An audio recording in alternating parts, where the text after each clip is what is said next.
1절로 4절.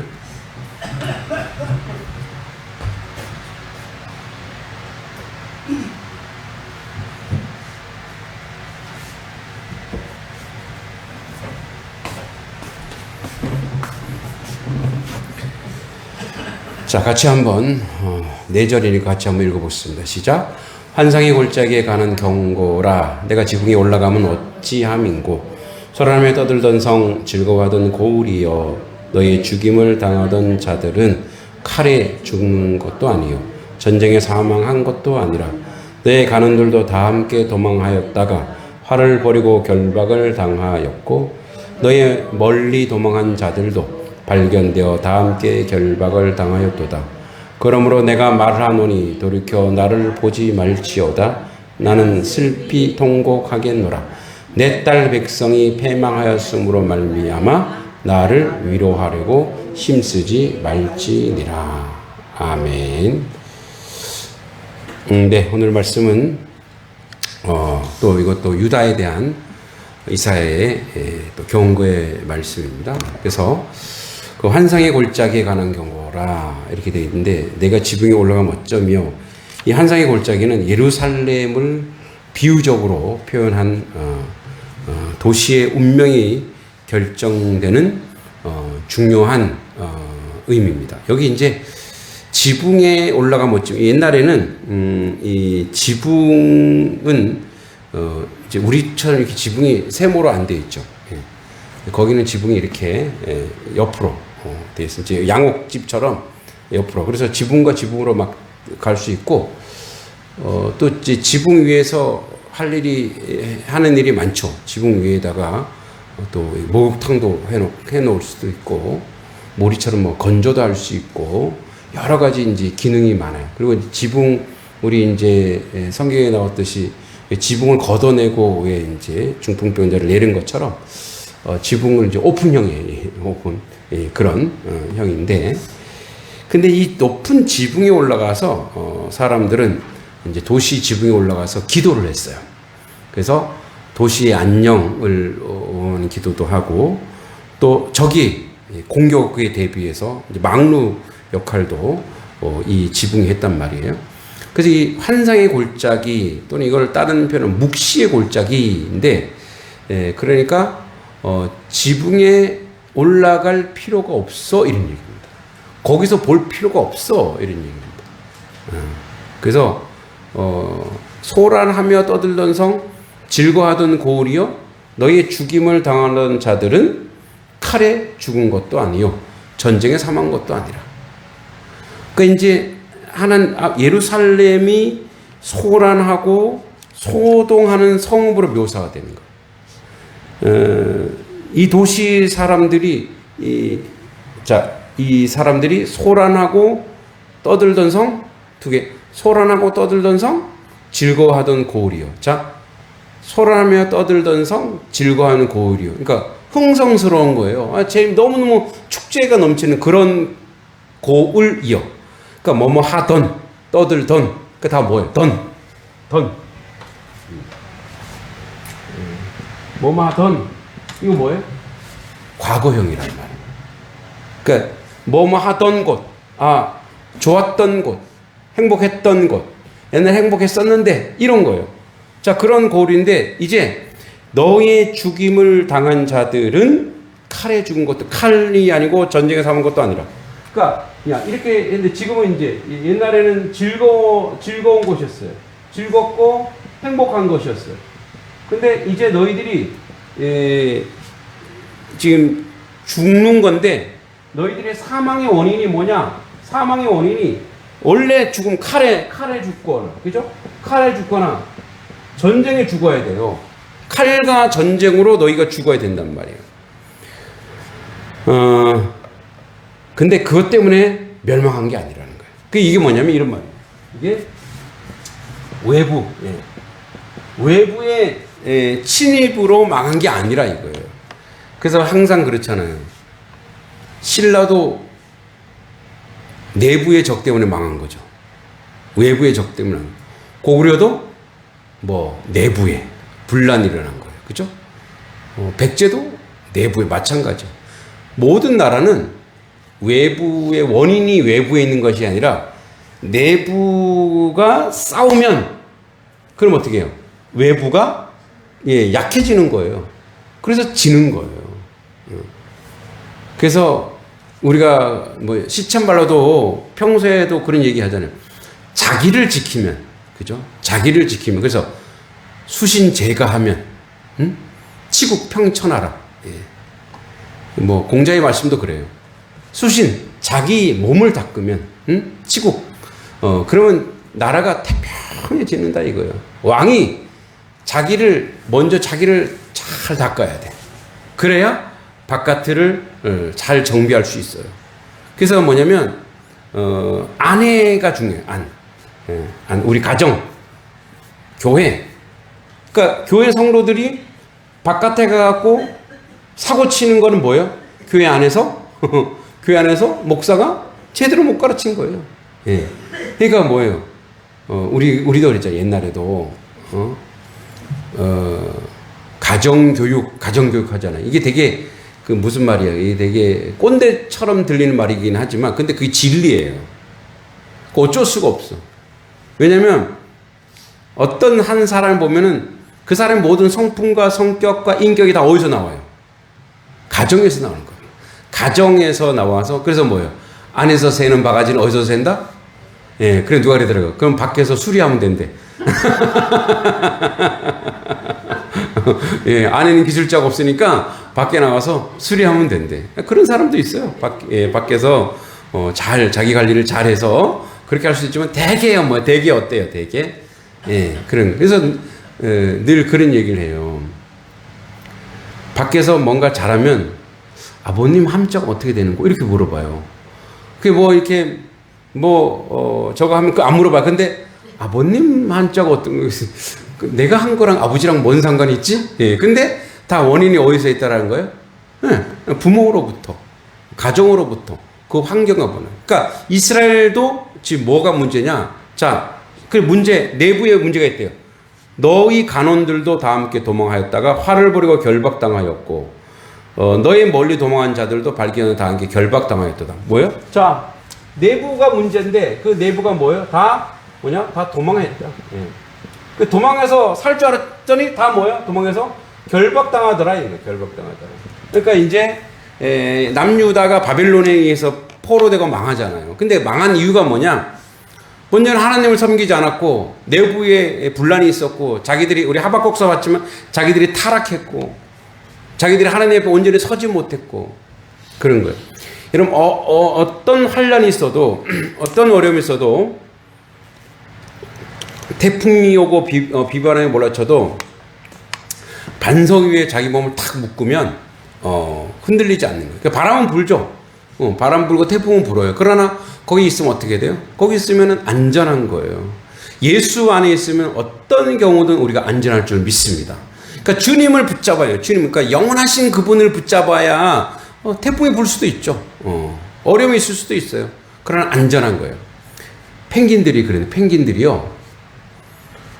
엄청 춥잖아요. 근데 걔네들이 추위 안 탈 것 같죠?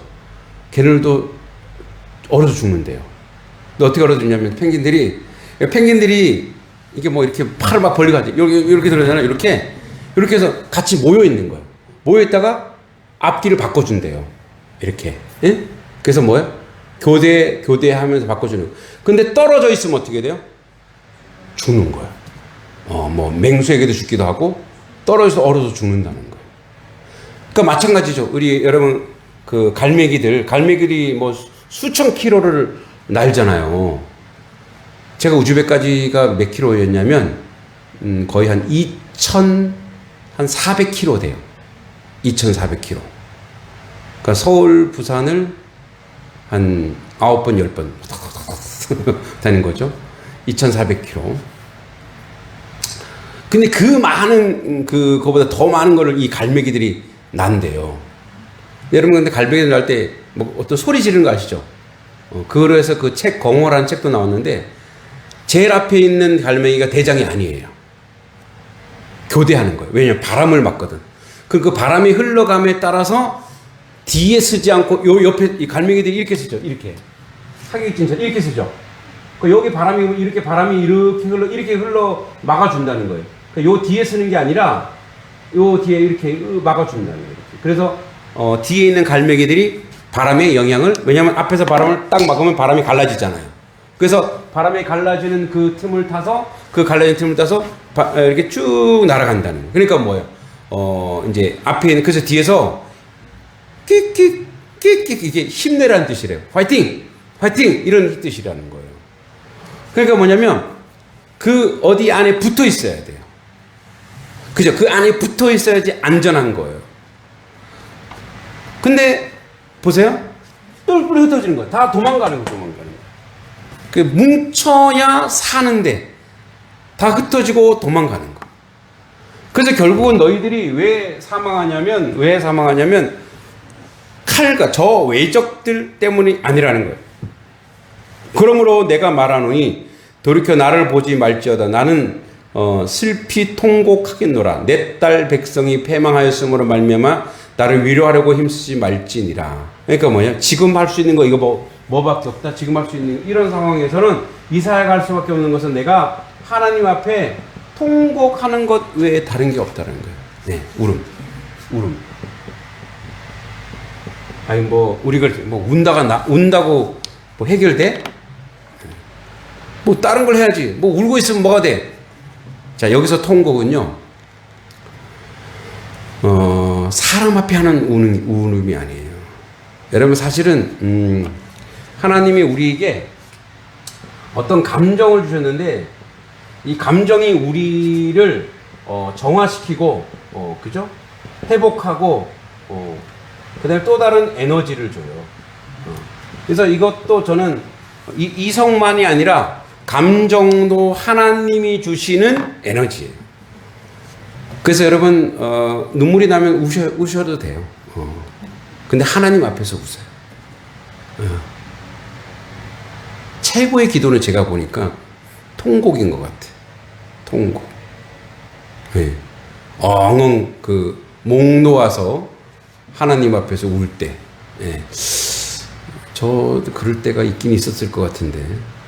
있긴 있었을 것 같은데 언제 있었는지 기억이 안 나네요. 그러니까 이제 통곡, 사람이 물론 꼭 운다고 통곡이 아니고 이제 남자들은 가슴으로 운다잖아요. 그 어떤 막 통곡하는 그런 게 분명히 있을 거예요.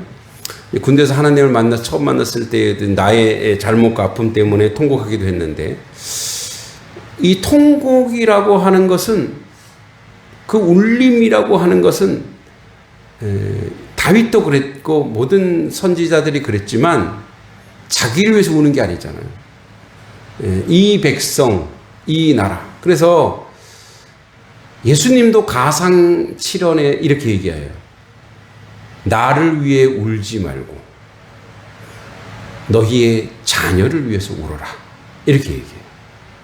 네. 그 울어라고 하는 것은 뭐냐? 그래서 울음이라고 하는 것은 저는 또 다른 기도의 양상. 그죠? 통곡은 또 다른 기도예요. 또 다른 기도. 여러분 우리 말도 안 나올 때 있죠. 말도 안 나와. 그래서 뭐밖에 안 나와? 울음밖에 안 나올 때가 있어요. 울음밖에. 그러니까 울음은 모든 언어의 극치예요. 언어의 극치. 모든 언어 행의 극치예요. 너무 좋아도 웃음보다 웃는 것보다 더 센 게 울음이에요. 그러니까 너무 좋아도 뭐예요? 눈물이 나요. 그죠? 너무 좋아도. 그렇게 좋았던 적이 없어서. 그죠? 그냥 너무너무 감격스러워도 울어요. 예? 그쵸? 너무 막, 그죠? 누가 이 사람을, 제 초등학교 때 들었던 것 같아요. 모르시. 이상 가지고 있으셨어요? 저는 저희 작은 할아버지가, 할아버지의 동생이 북한에 살지는 않고 용종촌에 있는, 용종이 어딘지 아시죠? 북간도, 간도. 그 용종이 윤동주가 난 곳이에요. 용종촌. 용종 국민학교, 지금은 이제 초등학교 되겠죠. 용종 국민학교 교장 선생님이셨더라고요. 그래서 편지가 왔어요. 저희 집안으로. 그때 이미 할아버지 돌아가셨는데 이제 내려와 보고 싶다고. 근데 이제 그때 비용으로 한 300만 원. 그러니까 제가 초등학교 때니까 300만 원이면 이제 돈 1000만 원이죠. 그러니까 근데 이제 그 돈이 없었던 게 아니고 이게 연좌제에 걸려요. 그러니까 약간 빨갱이라는 거죠. 그 이제 노출되고 그러면 그래서 아버지가 고민을 엄청 하더니만 이제 돈을 좀 보내고 죄송하다고. 근데 이제 그 후손들이 이제 이게 우리나라가 이제 우리 고려인들도 저 우즈베키스탄의 고려인들도 한국에 오면 출세하는 거예요. 한 명이 한국에 오면, 왜냐면 거기는 이제 벌이가 시원쳤잖아요. 근데 여기는 이제 우리가 최저임금제가 있잖아요. 한 명이 한국 와갖고 또 불러들이는 거예요. 또 불러들이는 거예요. 그러면은 한 집안이 일어선대요. 거기 먹거리가 없으니까. 예. 그래서 이제 후에 저에게는 고모뻘들이죠. 그런 분들이 내려와서 한번 만나볼래 그래서 만났는데 이미 한국 사람이야. 그 조선족이잖아요. 이제 그러니까 그러면 근데 이미 이 사람은 한국 사람이야. 한국 사람 거의 온 지 20년이 넘었다는 거예요. 그래서 제가 그 옛날에 아버지가 되게 고민을 했었다. 그래서 한번 그 작은 할아버지를 모셔다가 저희들이 뭔가 좀 해드리려고 했지만 나라 사정이 그래서 그랬다라고 했더니 다 이해한다고 괜찮다고 뭐 그렇게 얘기를 하더라고요. 그죠? 그죠? 이상가로. 너무 기뻐도. 근데 저는 눈물이 안 나왔어요. 그렇구나. 눈물이 안, 그죠? 너무 기뻐도 오는 거예요. 그죠? 그래서 이 운다라고 하는 것은 여기서 이사야가 통곡하겠노라. 내 딸 백성이, 이 딸은 예루살렘을 얘기하는데 이스라엘 백성이요. 패망하였으므로 말하면 나를 위로하려고 힘쓰지 말지니라. 그러니까 사람 위로는 아무 의미가 없는 거예요. 뭐 울지 마. 뭘 울지 마. 울어야지. 울 때 우는 거예요. 그게 바로 뭐냐? 정직한 감정이에요. 이 통곡이, 그래서 통곡이 사실은 하나님이 정직한 감정이에요. 정직한. 그래서 통곡하며 하나님 앞에 기도로 나가는 거예요. 우리 통곡하면 어때요? 좀 이게 시원해지죠. 이게 정화되는 거예요, 마음이. 그럼 통곡할 일이 많긴 하겠죠. 많긴 하겠지만 그 통곡을 통해 이게 저는 그렇게 생각해요. 그 시원한다고 하는 것이 하나님이 마음에 울고 나면은 이 찌꺼기가 사라지면서 평화를 주신다고 저는 생각하는 거예요. 하나님의 평화가 들어온 거예요. 어떨 때 우리는 안 울면서 사는 것이 더 행복할 것이라고 생각하지만 울 수밖에 없는 그런 계절과 그런 시절이 인생에 꼭 있단 말이에요. 인생에 뭐가 있어요? 봄만 있으면 얼마나 좋겠어요. 여름만 있으면 얼마나 좋겠어요. 여름 너무 덥다. 가을만 있으면 얼마나 좋겠어요. 겨울, 봄, 여름, 가을 반드시 뭐요? 사계절이 있는 것처럼 반드시 뭐가 있어요? 계절이 있는 거예요. 근데 우리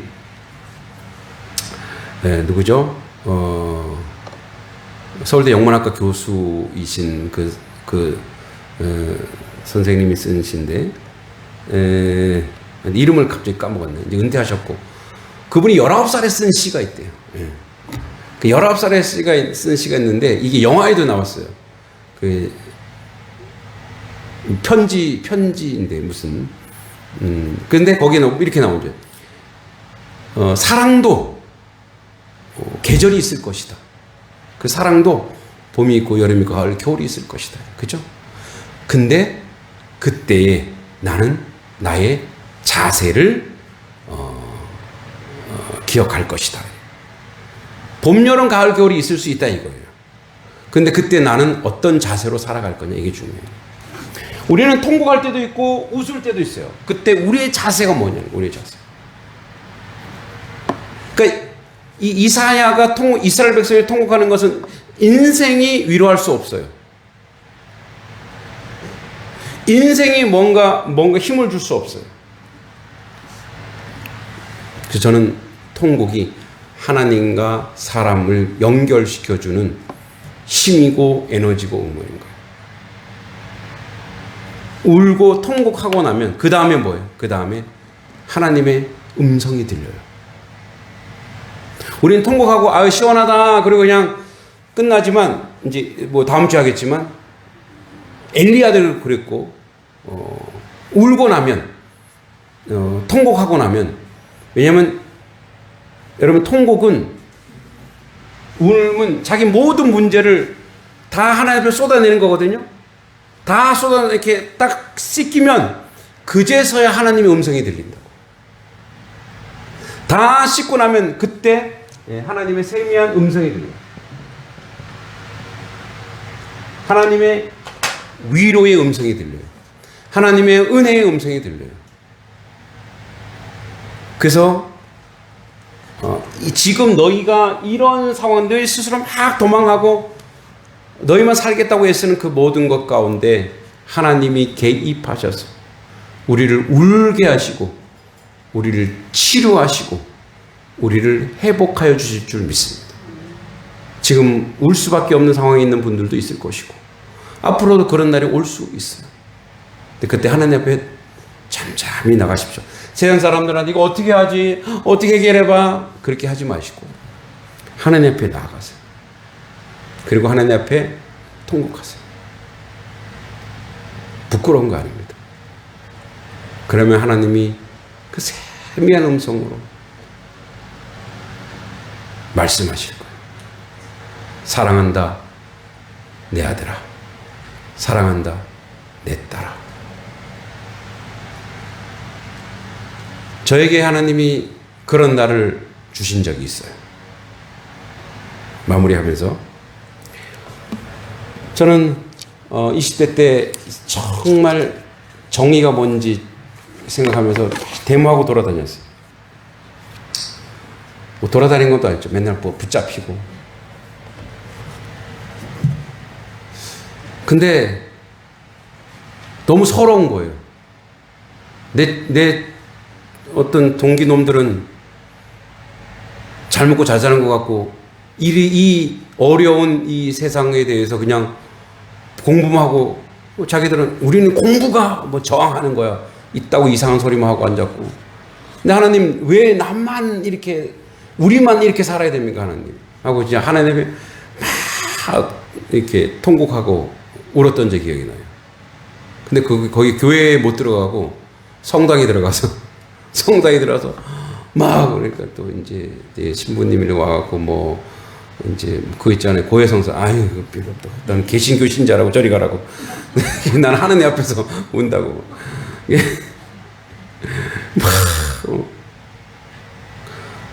그때는 몰랐는데 그런 음성을 제가 하나님 음성을 들었던 것 같아요. 성당에 앉아주더라고요. 예. 그때는 이제 신부 카톨릭을 건드리면 이제 난리 나니까 교회는 와서 막 짓밟았거든요. 네. 예, 군사 정권이 교회를 우습게 봤어. 예, 명동성당에 많이 피해 들어가죠. 근데 이제 하나님 그러시는 거예요. 너 아프니? 나도 아파.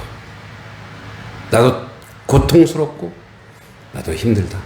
근데 그 아픔을 네가 느꼈다면 이 민족을 향한 하나님의 마음이 내 마음이 너가 아파하는 그 마음이 바로 나의 마음이다. 그래서 이 민족을 위해서 네가 기도하고 이 민족이 새롭게 되기 위해서 네가 기도해라. 너가 아프게 기도하는 것이 네가 누군가를 지금 사랑하는 거다. 앞으로 그렇게 기도할 일이 많을 것이다. 네, 그 이후에 이제 뭐 나라가 민주화를 이루어서 오늘까지 이렇게 이루었지만 그런 것 같아요. 여러분이 아픈 이유는요, 뭔가를 사랑하고 있는 거예요. 누군가를 사랑하고 있는 거예요. 사랑하기 때문에 우는 거거든요. 사랑하기 때문에 눈물 흘리는 거예요. 그래서 하나님은 그래. 그 사랑을 너가 알았으면 됐다. 그러니까 누군가를 사랑하고 있다는 것이 너가 지금 알고 사랑하고 있다는 것이 너가 지금 하나님의 마음을 품은 거라는 거죠. 그러니 그 사랑으로 더 사랑하고 더 섬기길 바란다. 그 옛날에는 지금 좀 무뎌졌으면 옛날에는 나라 민족을 위해서 기도하자면 그냥 눈물부터 나왔어요. 나라 민족을 위해서. 요즘 뭐 나라가 괜찮은지 몰라도 요즘은 그렇게 잘 안 돼요. 근데 요즘은 뭐 사모님도 계시지만 뭐 성도님들 위해서 기도를 많이 하지만 선교 그 선교지에 있는 핍박당하고 아픔당하는 그들을 보면 그렇게 또 제가 서러움에 북받치는 그렇게 되더라고요. 사랑하는 거겠죠. 사랑하는 거. 여러분 통곡도 필요합니다. 울음 속에 주님의 음성이 있고 내가 울고 있다는 것은 누군가를 사랑하고 있다는 것이고 사랑하고 있다라고 하는 것은 하나님의 사람이라는 뜻이고 하나님의 사람이라는 것은 하나님이 그를 믿음으로 승리하게 하여 주실 줄 믿습니다. 하나님 은혜 감사합니다. 때로는 통곡이 필요한 시대가 되었습니다.